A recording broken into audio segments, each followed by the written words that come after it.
নমস্কার বন্ধুরা, বাঁধাকপি আর দুটি ডিম দিয়ে দারুণ স্বাদের আজকে একটি নাস্তা রেসিপি নিয়ে চলে এলাম।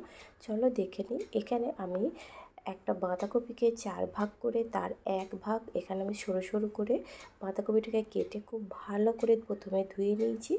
তারপর ধুয়ে নেওয়ার পরে এর মধ্যে দিয়ে দিলাম দুটি ডিম ফাটিয়ে দিলাম, স্বাদ মতন লবণ, আর দেবো এখানে সামান্য পরিমাণে হলুদ, আর এখানে ঝাল লঙ্কার গুঁড়ো দিচ্ছি আমি 1 টেবিল চামচ।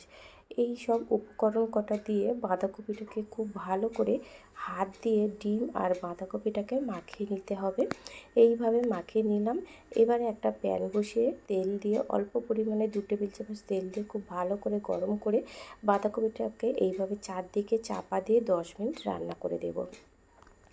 তারপরে এটাকে আমি উল্টে নিচ্ছি। দেখো, ঢাকনাটা খুলে নিয়ে ঠিক আমরা যেরকম ডিমের অমলেট এইভাবে তৈরি করি, ঠিক ডিমের অমলেটের মতন এইভাবে এটাকে আমি মুড়ে মুড়ে বাঁধাকপিটাকে পুরোপুরি ফোল্ড করে দিতে হবে।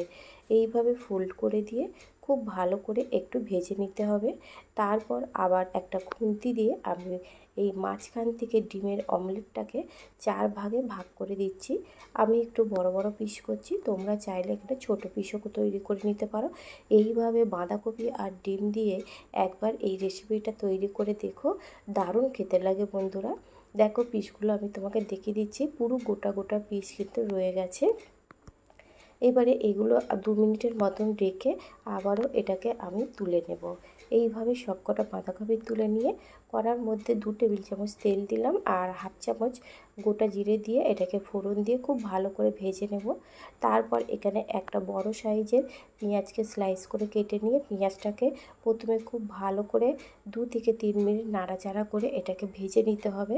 পেঁয়াজটা খুব ভালোভাবে যখন ভাজা হয়ে যাবে, এখানে আমি একটা ছোট সাইজের টমেটোকে একদম ছোট ছোট টুকরো করে কেটে নিয়েছি। টমেটোটা পেঁয়াজের মধ্যে দিয়ে এটাকেও খুব ভালো করে নাড়াচাড়া করে ভেজে নেব। তারপরে এর মধ্যে দিয়ে দিচ্ছি আমি স্বাদ মতন লবণ, আর দিচ্ছি 1 চা চামচ ধনে গুঁড়ো, 1 চা চামচ জিরে গুঁড়ো, হাফ চা চামচ হলুদ গুঁড়ো, আর দিচ্ছি এখানে লাল লঙ্কার গুঁড়ো 1 চা চামচ দিয়ে খুব ভালো করে নাড়াচাড়া করে এই পেঁয়াজ আর টমেটোটাকে কষিয়ে নিতে হবে। যখন দেখবে এরকম মশলার ওপর দিয়ে তেল ছেড়ে দিয়েছে, তখন তোমরা বুঝতে পারবে যে মশলাটা খুব ভালো করে কষানো হয়ে গেছে।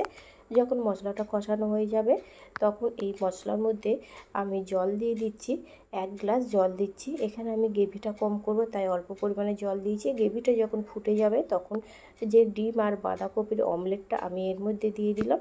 তোমরা যদি গ্রেভি বেশি পছন্দ করো, তাহলে এখানে জলের ভাগটা একটু বেশি দিতে হবে। এবারে চাপা দিয়ে 5 থেকে 7 মিনিট আমি ঢাকনা দিয়ে এটাকে রান্না করে নেব মিডিয়াম ফ্লেমে। এবারে ঢাকনাটা খুলে নিয়েছি। দেখো, তৈরি হয়ে গেছে। এর মধ্যে হাফ চা চামচ গরম মশলা গুঁড়ো দিলাম আর অল্প পরিমাণে ধনেপাতা কুচি দিয়ে আজকের আমার বাঁধাকপি আর ডিমের ধোকলা তৈরি হয়ে গেছে। রেসিপিটা ভালো লাগলে কমেন্ট করবে, লাইক করো আর সাবস্ক্রাইব করো।